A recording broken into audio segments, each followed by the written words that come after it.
Brock, I just saw your most recent video, and it was well put together as ever, but it simply, I mean, it never ceases to amaze me just how much manure you can spread around in such a short time. But let's leave that out. Let's go to your claims. Now, before I go to your claims, I want to deal with one thing.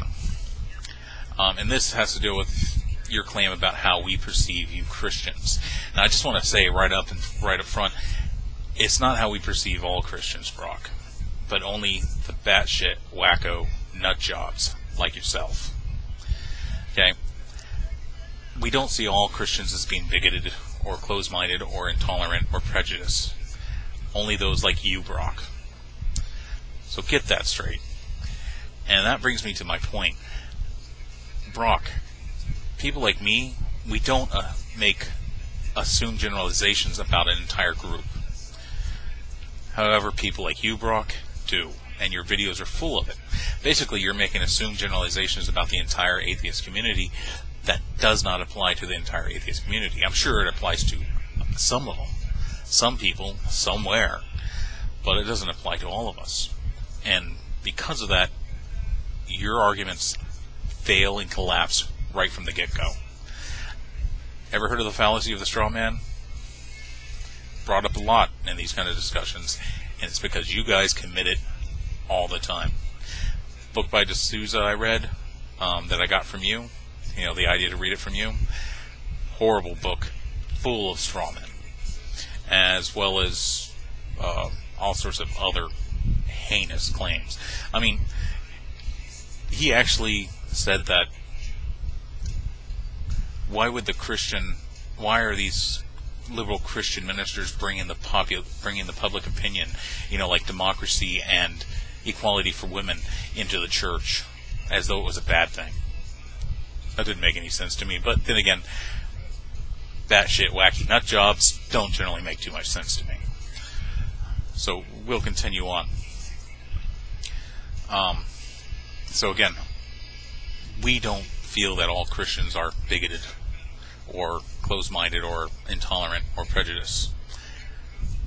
That's just another dishonest lie from you, Brock. Okay. The other thing is, you claim that we want you to have all you Christians repent of your faith. Of course not. Brock, what you believe is entirely up to you. The problem comes when people like you try to impose your beliefs on others, like us. Then we have a problem. If you want to put creationism in the schools, or some form of creationism in the schools, as being taught as science, well, that's you imposing your religious bullshit on us, and then we have a problem. Other than that, believe what you want. It really doesn't matter. Hey, that's just the way it is.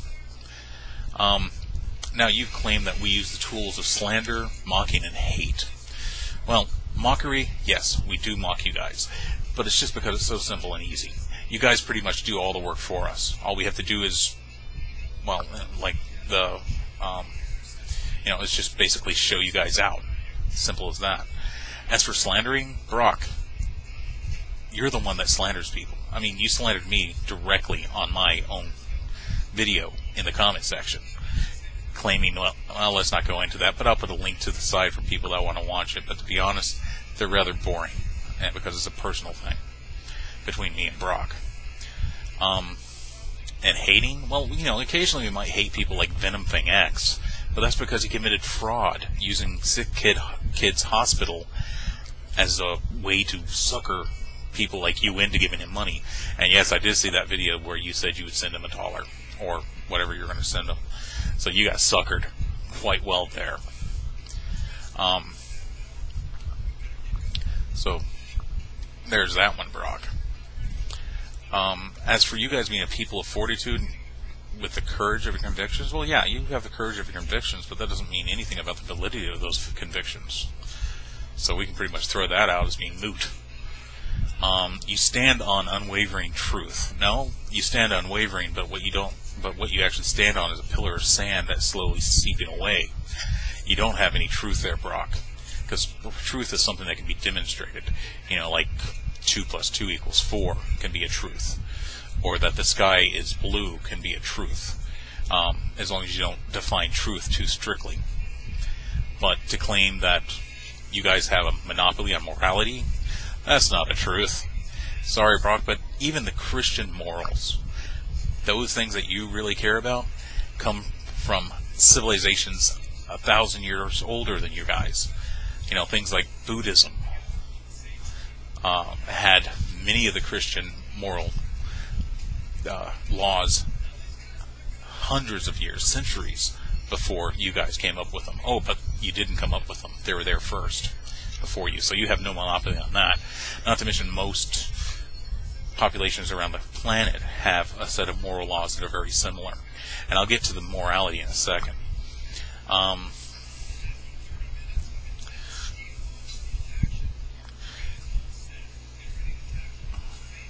As for some of the other things,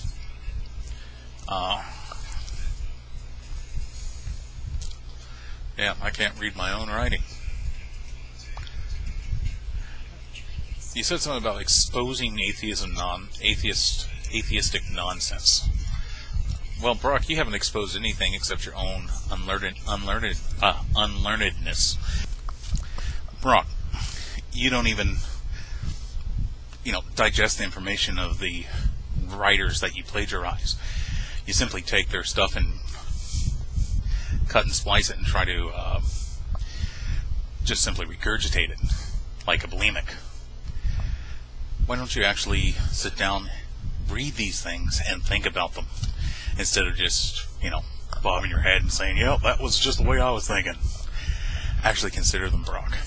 Okay, last bit of this video I want to deal with morality, which is, a fairly complicated issue, but you try to imply that atheists use Christian morality, and we don't have any, foundations of our own in regards to morality. Well, the truth is, Brock, morality is simply a set of behaviors that are accepted versus a set of behaviors that aren't. And behaviors, Brock, are evolutionarily derived. What we see as good, Brock, are that set of behaviors that improves the fitness of a population. What we see as being bad are those sets of behaviors that reduce the fitness of a population. And you can just simply look at that again from an evolutionary standpoint and see that in populations where the behaviors that tend to improve the fitness of the population, those good behaviors, that population remains and grows strong. While in other populations where behaviors run rampant that tend to reduce the fitness of a population, that population eventually goes extinct. Hence, those behaviors, those morals that support the fitness of a population are the ones that stay around. There's no need to invoke a god for them, Brock. Nature does it all for us. But if you want to boil down my own moral view, and it's quite simple. Yes, Brock, anything is permitted, as long as you don't harm others, either intentionally or through inadvertent actions of your own. And that also includes how we treat things like nature, because how we treat nature will have a direct impact on others, and hence it may harm them.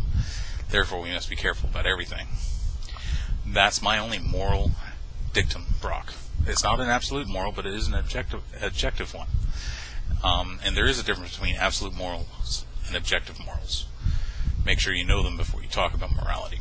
So, Brock, that's my only moral dictum, my only moral maxim, nothing else. What you guys throw out, well, if you actually take your religion at face value and the book that your religion holds as the final authority on morality and truth, you find contradiction after contradiction in the moral laws of that book. And even you guys today pick and choose what moral laws you will follow and what you don't. Because realize, Brock, the Bible doesn't hold just the 10 Commandments as the moral commandments. There are list upon list of moral commandments, moral laws. And you can find them in the Old Testament, including, like people who work on the Sabbath should be killed, or that, witches should be killed, things like that. So I'm going to wrap up the video here because I'm almost at my limit of time, and can't wait to see the next load of fertilizer you bring to our doorsteps, Brock. It's quite interesting stuff. Of course, it's not your stuff. You've just simply borrowed it, like a neighbor that never returns the lawnmower. Oh well.